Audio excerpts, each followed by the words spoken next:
Fala pessoal, fala meus amigos. E aí, o pessoal tá entrando aqui. Daqui a pouco a gente já vai iniciar essa live sobre emagrecimento. Já tava escutando um som aqui. Fala Du, fala Cá, Simone. Fala Tony. E aí meu amigo, tudo bem? Bora! Você tá gordinho mesmo, hein, Tony? Tá precisando falar um pouquinho sobre emagrecimento, hein? Fala, Ju! E aí, pessoal? E aí, como que foi o dia hoje de vocês? Fala, Si, boa noite!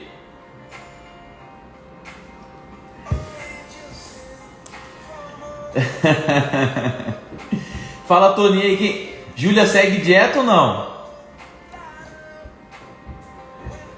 E pessoal, fala gente, daqui a pouco, ó, umas 8 horas já vamos iniciar a live, né? Vamos falar um pouquinho sobre emagrecimento, que são dúvidas, tá nada, Graça, tá super bem.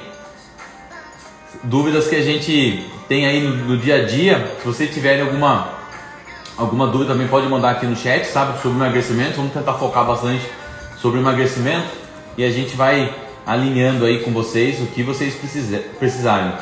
Tô indo comer 1 kg de tulipinha agora mesmo. Um abraço, Nutri. Se essa tulipinha foi feita na Airfry, uma boa pedida, viu? É mais ou menos isso, viu, Tony? Até na consulta, na última consulta que eu vi ela, não tava tão legal assim não, viu? Eu acho que voltar a morar em Laranjal tá fazendo mal pra ela. Vamos ver aqui. Gente, tá colocando som, vamos lá. Mais um pouquinho, tá? Vou começar certinho 8 horas, como combinei com o pessoal.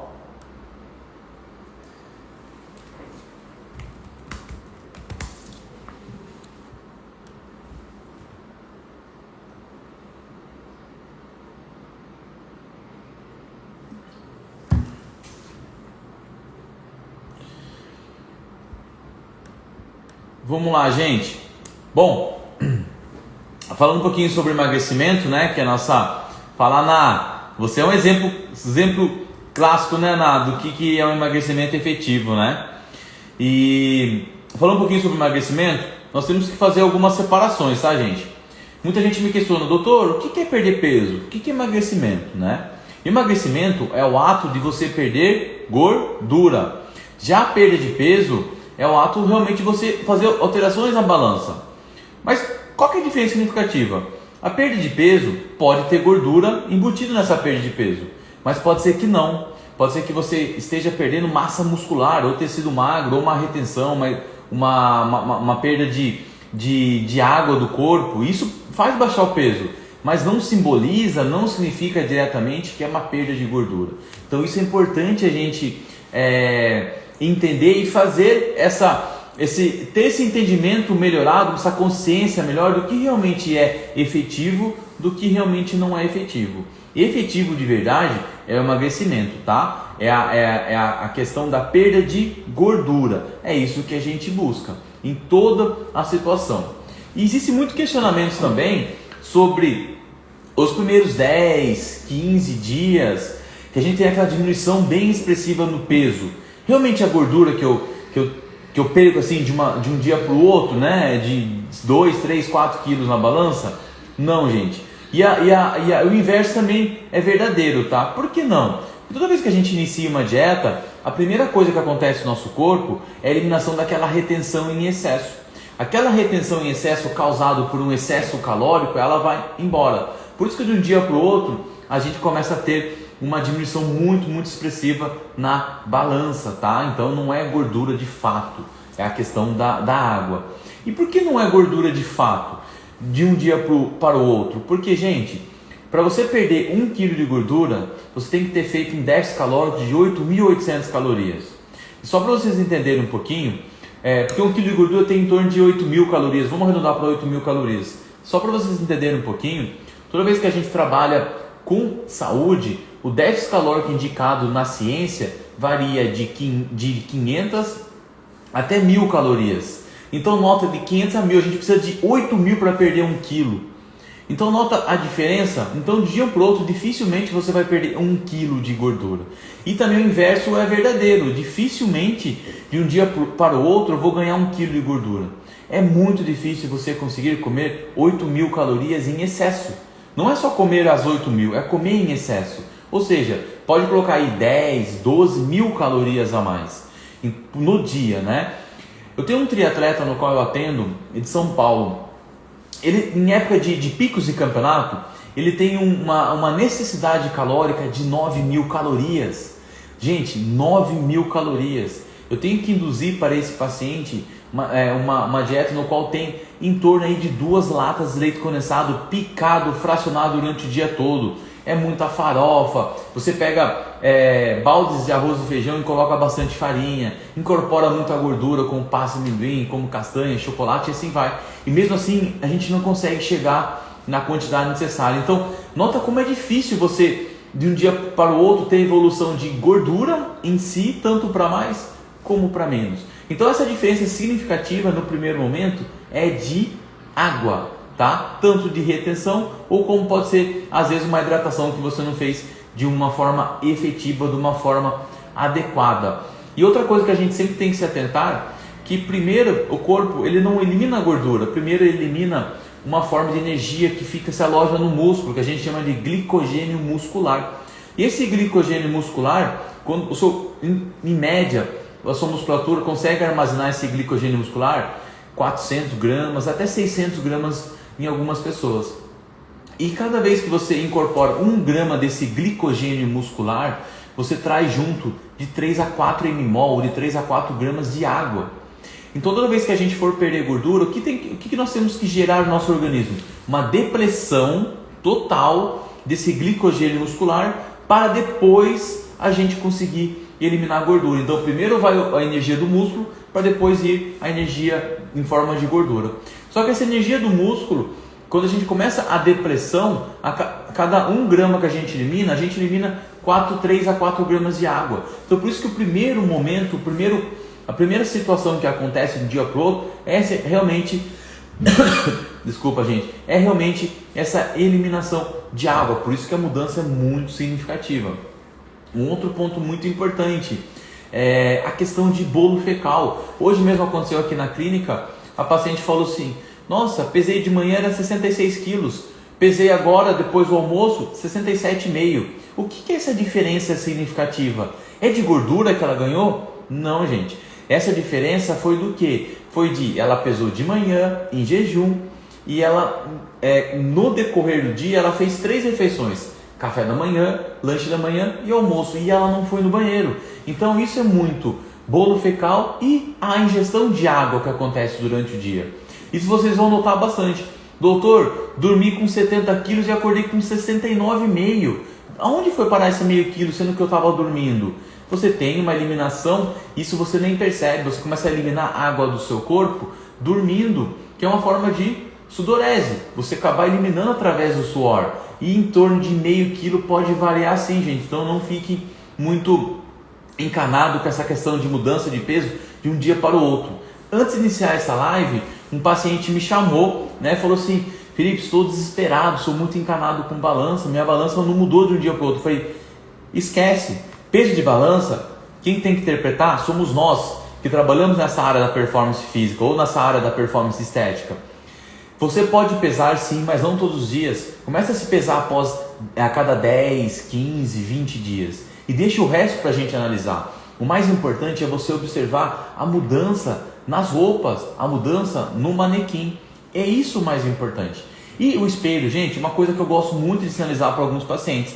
Começa a fazer fotos. Primeira semana você faz um selfie. Uma sexta-feira faz um selfie. Na segunda sexta que você iniciou a dieta, um outro selfie. Terceira semana, um outro selfie. E a quarta semana, uma outra selfie. Aí o que você faz? Compara a quarta selfie, quarta semana, para a primeira semana, a primeira selfie. Aí você vai ver o quanto o seu rosto desinchou, o quanto o seu rosto teve uma depressão de gordura, principalmente nessa região aqui, que é o masseter, tá? Então a gente realmente começa a ter modulações de gordura no nosso corpo. Mas é algo nota que é algo mais a longo prazo, é algo mais complexo, né? Algo mais crônico, então não é agudo, não é de um dia para o outro, tá bom? Então, primeiro ponto no emagrecimento é a gente saber distinguir o que é o emagrecimento de fato, que é a perda de gordura, para a perda de peso, que não necessariamente simboliza uma perda de gordura, tá? Então, perda de peso e emagrecimento são coisas distintas e a gente vai ajustando e vai conversando. Doutor, fui no médico e ele me sinalizou que além de perder gordura, eu perdi também massa magra. O que nós temos que entender, pessoal, que a massa magra não é só músculo.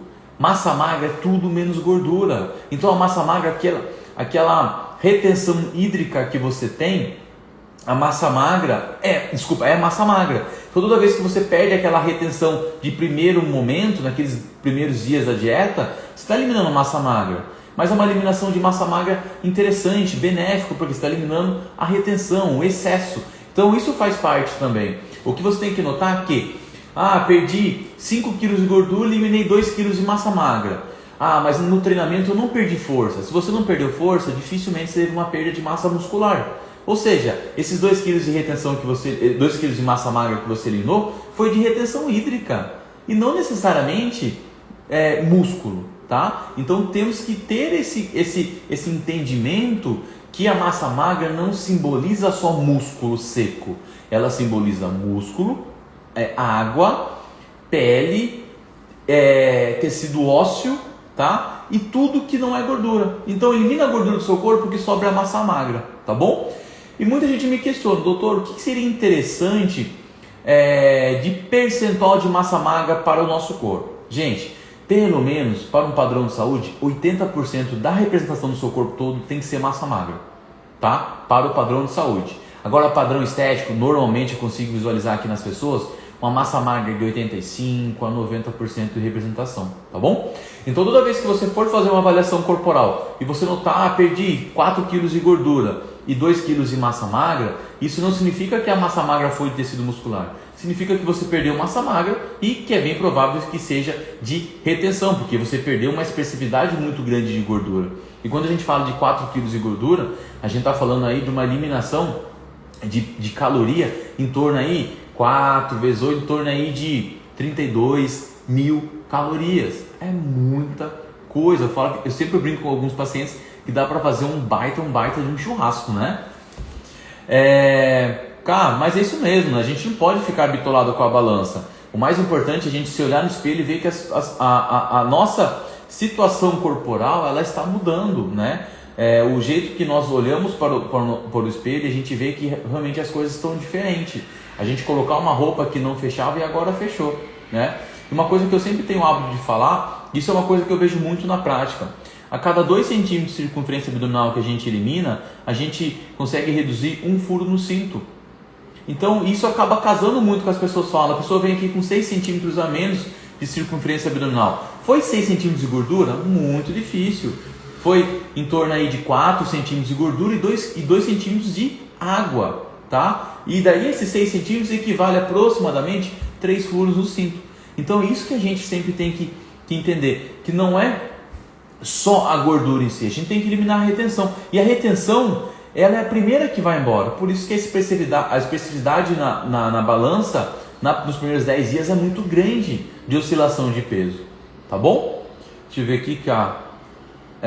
Aprendi a me olhar pela roupa, sai do 46 para o 40. É perfeito, cara. É basicamente isso. Toda vez que a gente pensar em gordura, gente, ó, 1 kg de gordura em peso é igual a 1 kg de músculo, né? Mas qual que é a diferença?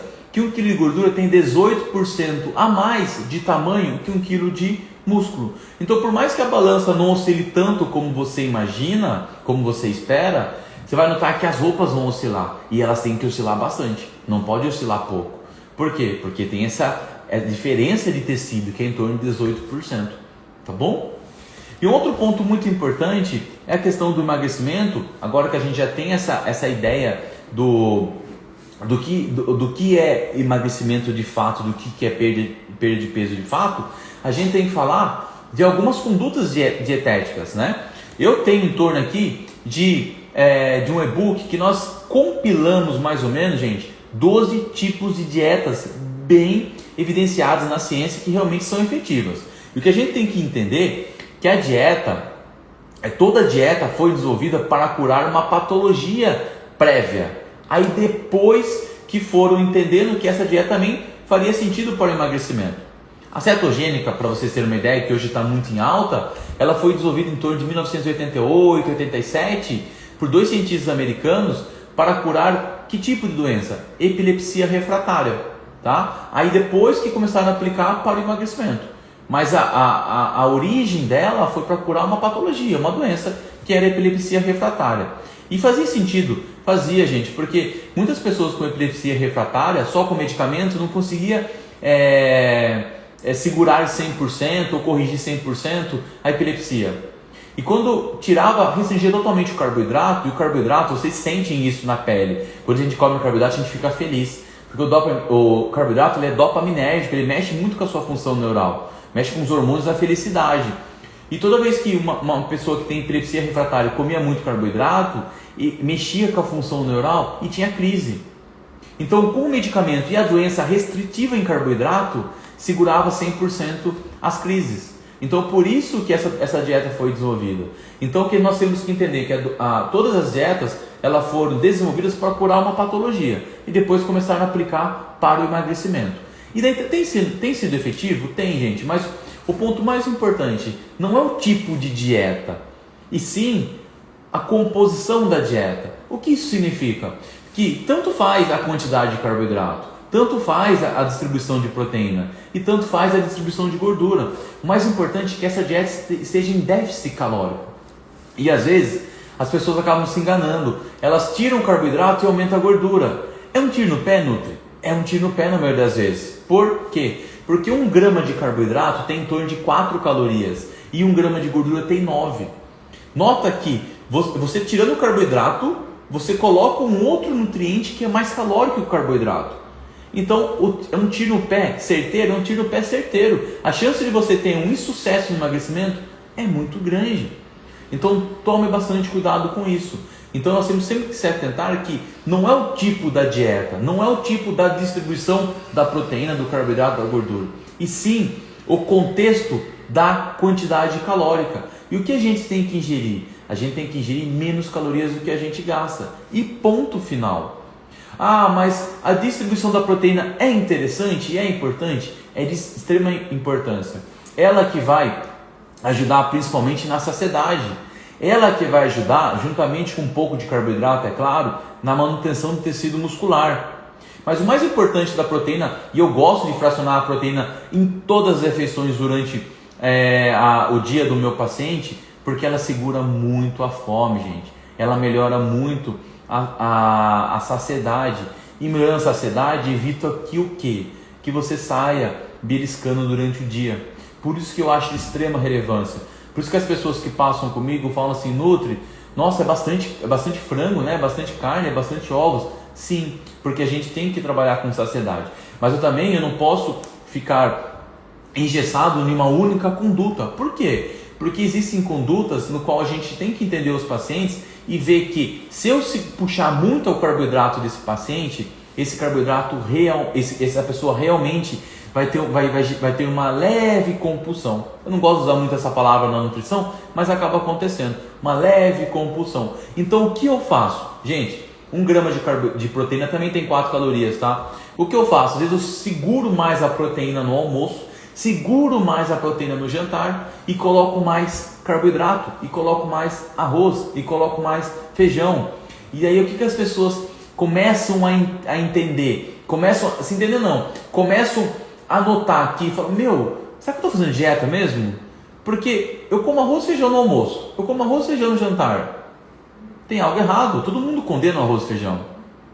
E daí a pessoa começa a emagrecer. A pessoa dá um voto de confiança para o Nutri, porque eu coloco mais folhas, mais fibras, eu coloco mais legumes, mais fibras, e coloco um pouco mais arroz, um pouco mais feijão, fica aquela dieta gostosa de se fazer, e a gente continua em déficit calórico,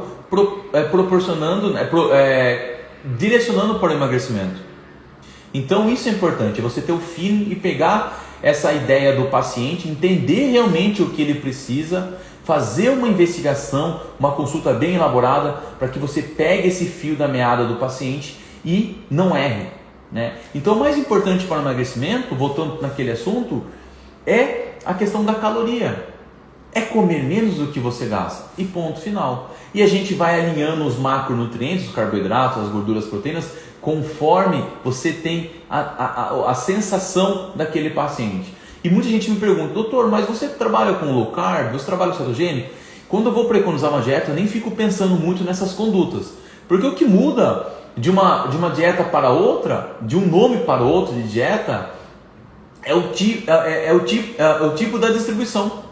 É quanto de gordura, quanto de carboidrato, quanto de proteína. E quando eu monto uma dieta exclusiva para você. E eu não fico pensando, essa aqui é low carb, não, essa aqui é cetogênica, não, essa aqui é paleolítica, não, essa aqui é mediterrânea. Não, a gente vai trabalhando com o que realmente o paciente precisa naquele momento.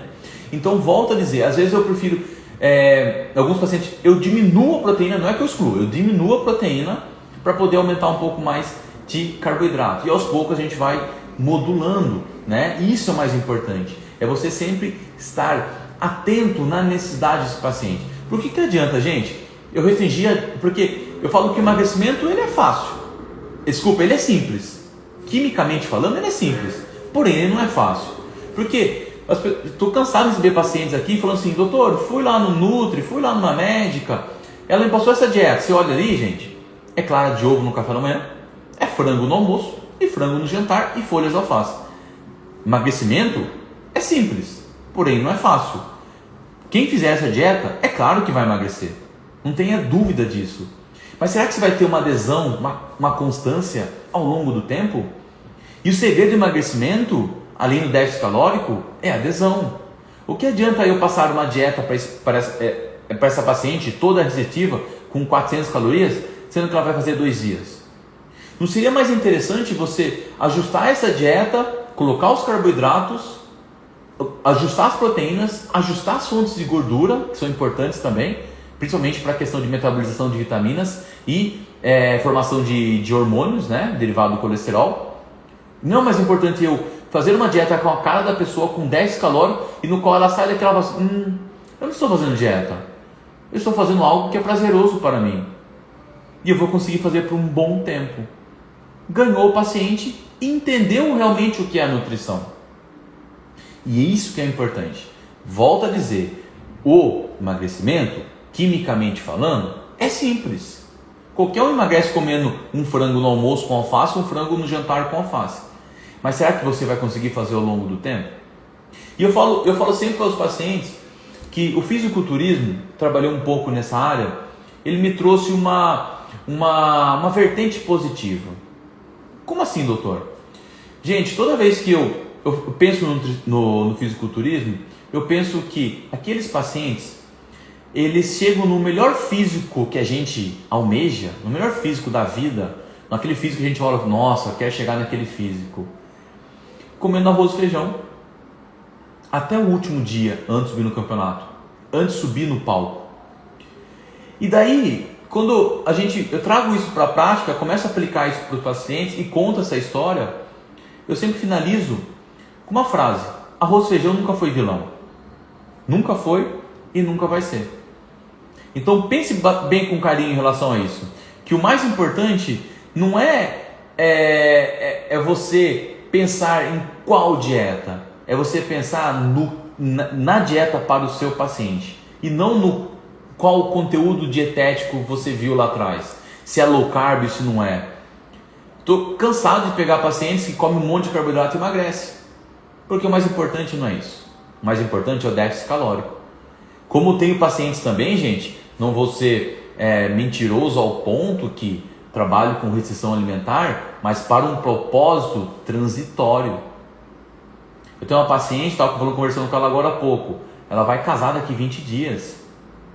Então a dieta, vamos reduzir ao máximo para o casamento. Mas nota, gente, é transitório, são 20 dias. Hoje mesmo passo uma paciente e já passa comigo há um tempo, a Carol, né? Eu sempre gosto de falar o nome dos meus pacientes porque são todos queridos e eles não se importam com isso. e a Carol vai viajar para Florianópolis daqui 15 dias. Desculpa, para Fernando Noronha daqui 15 dias. E a gente montou 2 dietas para ela. A dieta até a viagem e a dieta convencional após a viagem. Porque é isso que é nutrição. É coisa transitória. Então, se você pegar a dieta dela nesses 15 dias, realmente, gente, é difícil de fazer.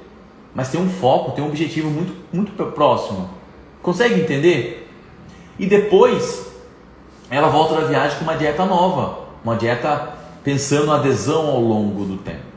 Então, déficit calórico é soberano, sempre o emagrecimento. E depois é a questão da adesão, da constância. Não adianta eu pegar uma dieta que julgo como uma dieta perfeita se eu não consigo fazer 2 dias seguidos. Sendo que toda hora eu falo assim, amanhã eu volto na dieta e pego um docinho. Amanhã eu volto na dieta e pego uma barra de proteína. Amanhã eu volto para a dieta, de vez de comer 15 gramas de castanha, come 50. Nota esses detalhes, né? Um outro ponto importante também, gente, para o emagrecimento é a questão de vocês não abusarem muito da gordura, né? Eu falo que a gente pega alguns pacientes no pulo. Come fritura? Não como. Colesterol nas alturas. Pega no pulo, né? E a gente vai entender realmente o quanto esse paciente utiliza de óleo. Começa a investigação como? Quanto de óleo vocês usam na casa de vocês? Isso é importante, porque o óleo é fonte de gordura. 1 grama tem 9 calorias. Na minha casa, a minha esposa está assistindo aqui, está de prova. Nem óleo a gente utiliza.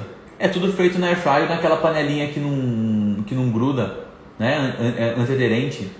Então, comecem a observar esses pequenos detalhes, né? Que fazem uma diferença muito grande. O que adianta eu passar um corte magro de carne vermelha para vocês, um mignon, um alcatra, um patinho, sendo que vocês grelham com bastante óleo.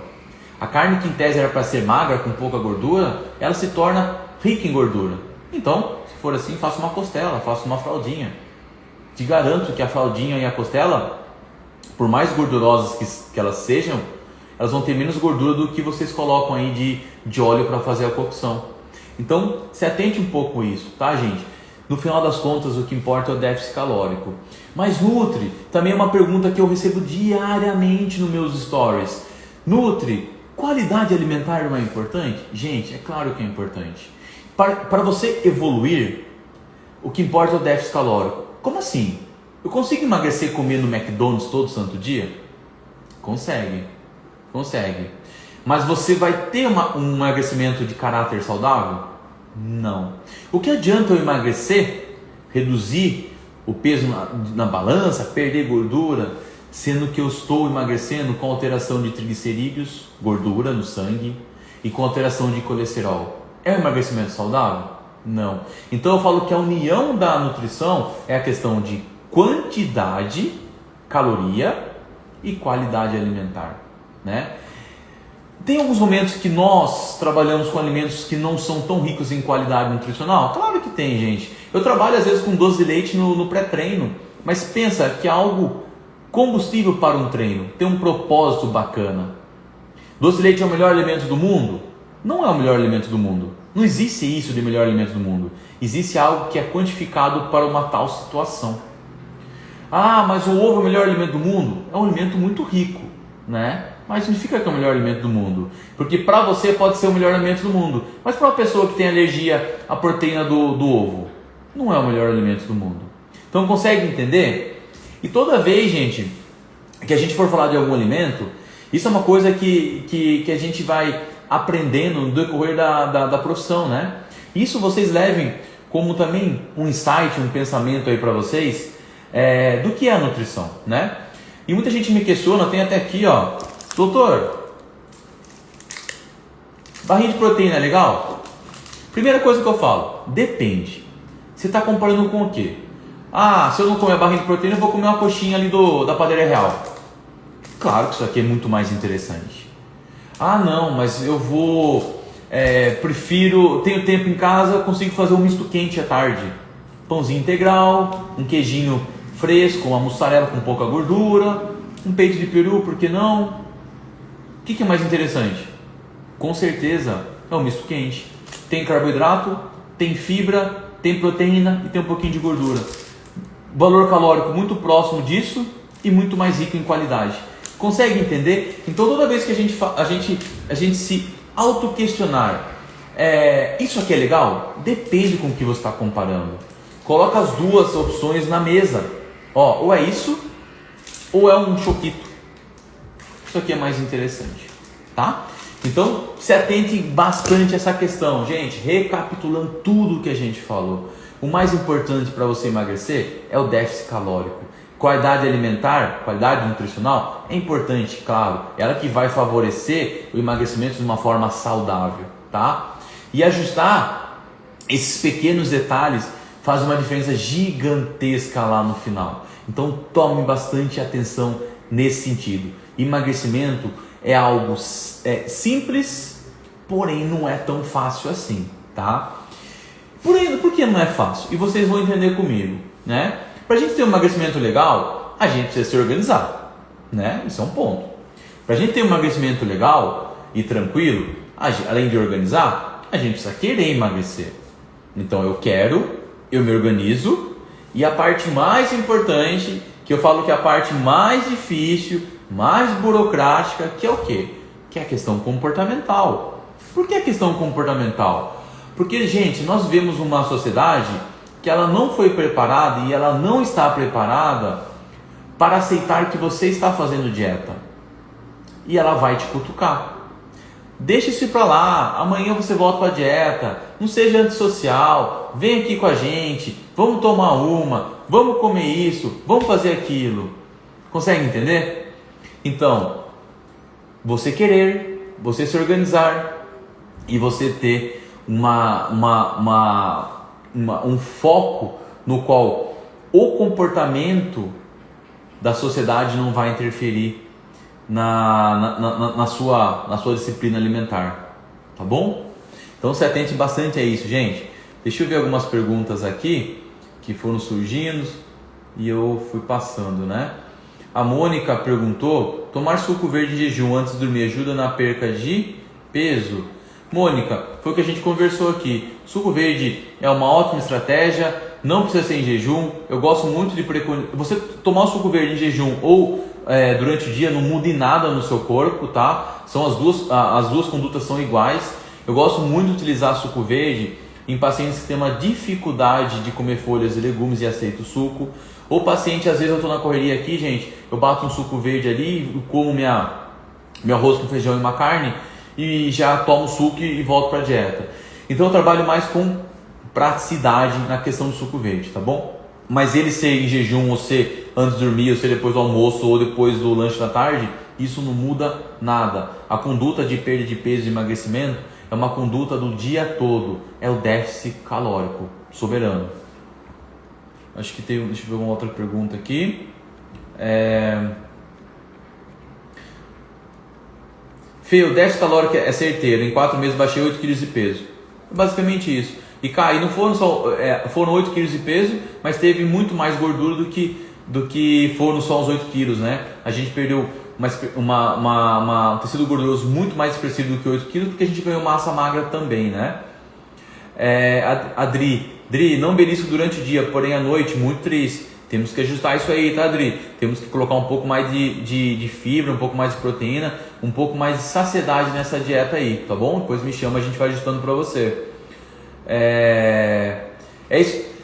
Gente, esse é um ponto muito importante que a Ká tá falando aqui. Emagrecimento não significa e não é sinônimo de passar fome. E emagrecimento é um sinônimo de comer certo.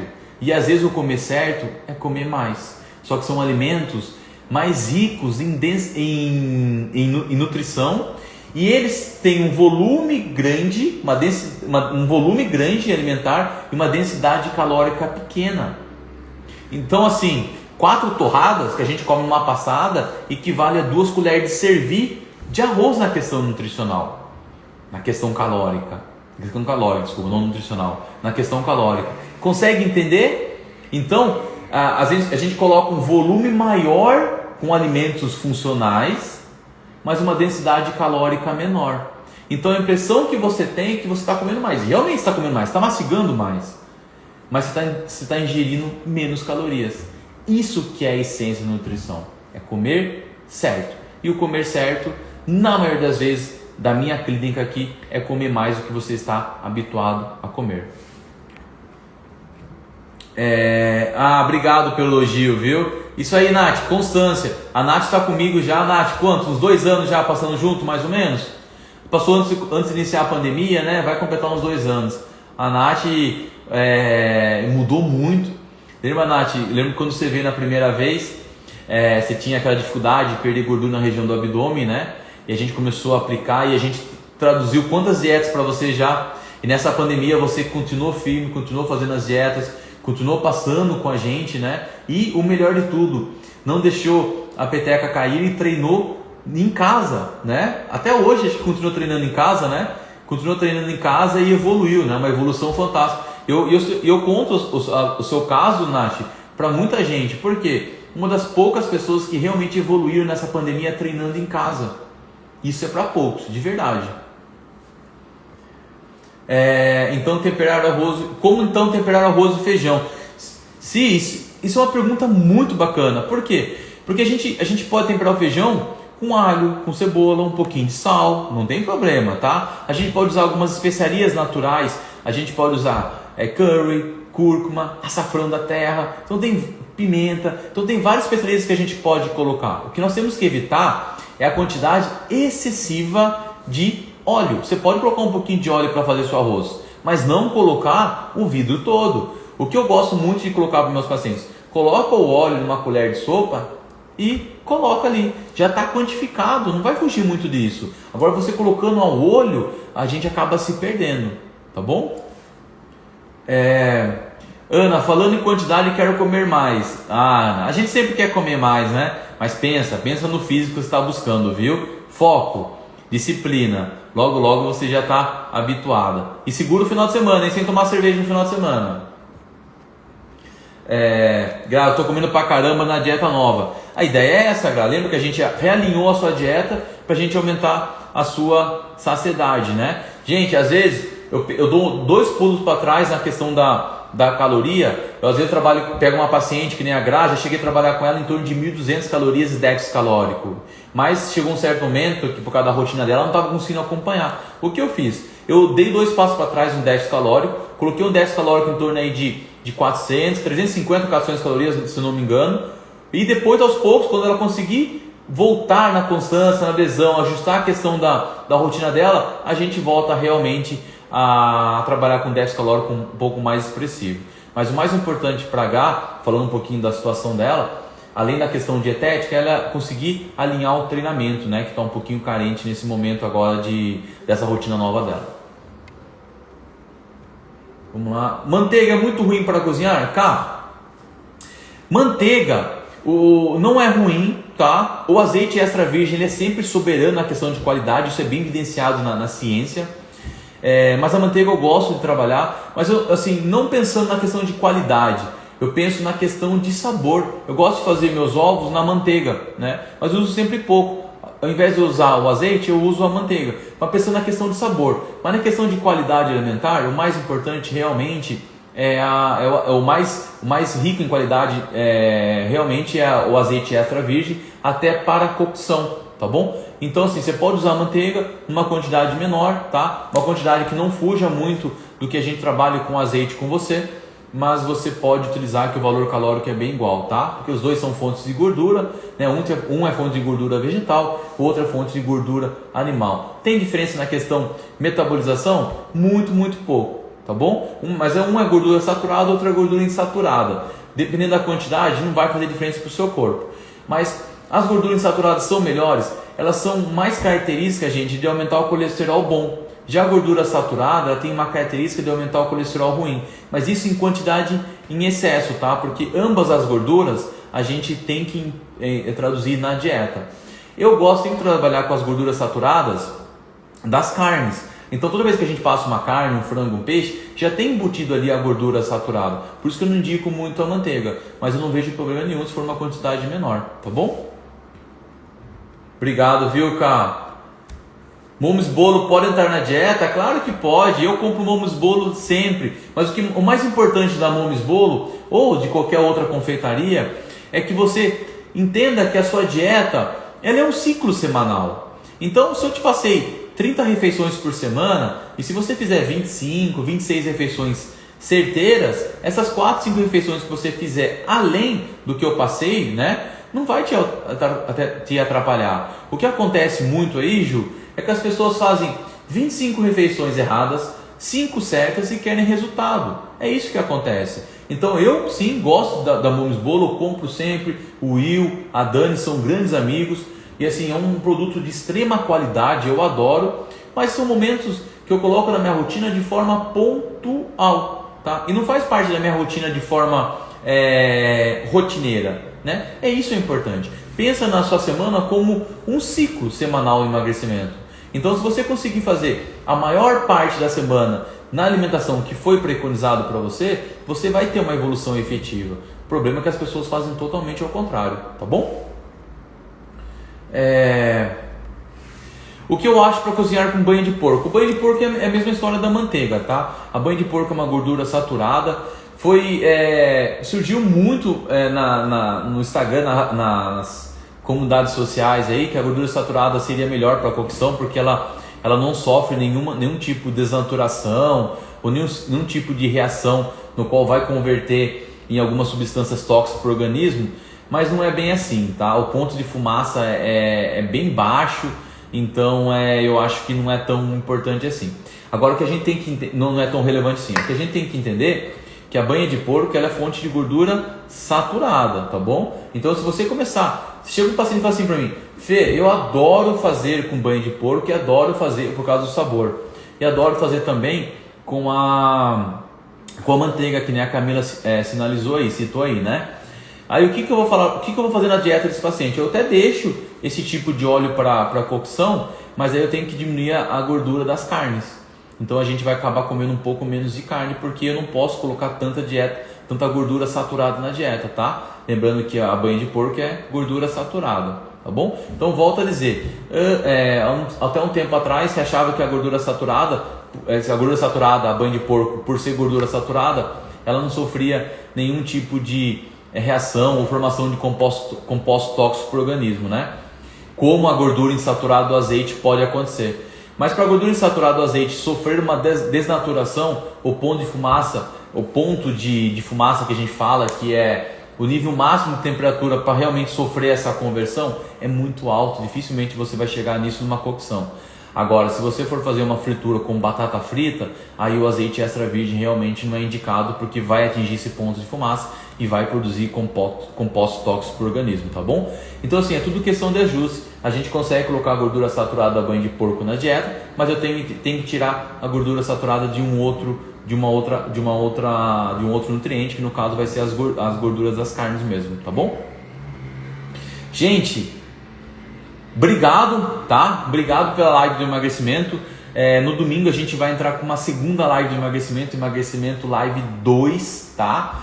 E vou trazer umas novidades para vocês. Vou falar um pouquinho sobre alguns casos clínicos aqui, que vai encaixar casos clínicos e casos práticos, tá? Que vai encaixar muito aí para a maioria das pessoas, tá bom? O que vocês precisarem, conte com o Nutri. Tamo junto, toda quarta e domingo às 20 horas. Gente, forte abraço e bom restinho de noite aí para todos vocês.